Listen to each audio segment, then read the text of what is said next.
Let me say micro, small and medium enterprises are very critical. In fact, in our country, in many countries, they are the pulse of the economy.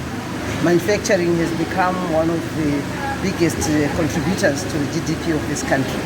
And just in total, the SMEs are bringing more than 60% to the GDP of this country. So when we find a place like this, which infrastructure was really not being used, as a ministry, we got together with our development partners. ILO came on board, UN Women came on board to just make sure that we provide workspace, decent workspace for our women. As you have seen, these women are working very hard. They're managing to get orders from schools, hospitals, also companies. And that's the idea. We want Blue schools, most of the schools, the uniforms to be supplied by our women. We have now specialized equipment, as you have seen, makerspace. We are talking of really high quality equipment, which can do embroidery, buttons, caps, and all. So all these women who are here, because we have really come up with these compartments to make sure that everyone who is interested in making sure that they put food on the table, they employ people, because MSMEs, they are creating employment. They are taking away the kids from the streets, those who don't have jobs, who end up taking drugs and substance abuse. They are being employed, and so we support them as a ministry. This is what the government of Zimbabwe, the Second Republic, when they say everyone should be supported to make sure that they do something. And that's what precisely is happening here. This is one of those initiatives which the ministry has done, but we would like to take more and more of those places. There's a lot of infrastructure lying idle, and when our women are looking for decent workspace. So when you come to a place like this and you create these compartments, they are really working in a decent place. They can actually satisfy the orders which they are being given.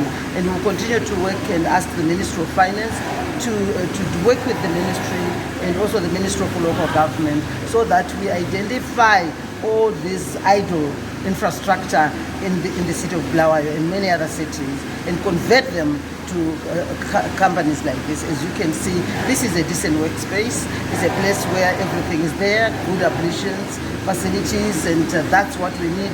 It's healthy and it makes people work, even the productivity can go higher. So in terms of the policy of government, and our president is actually a champion of gender equality and women empowerment. He personally has signed the high-level political compact of ending violence against women and children and other harmful practices. And he has put in a lot of policies, as we can see, deliberate policies to make sure that there's gender equality. No one can lead a country and leave behind 52% of the population. And we all know that when we empower a woman, you would have empowered that family, and eventually empowering a community and having empowered citizens who will then make it possible for us to reach Vision 2030. We see the mothers who are working here, they are able to send their children to school, they are able to bring food on the table, and when the children are looked after well, they can really concentrate more in schools and get away from the streets where they end up taking drugs and substance abuse. And this is what the President is saying. For us to reach Vision 2030, we need empowered citizens. We need productivity to go high. And we have seen a lot of record production in manufacturing.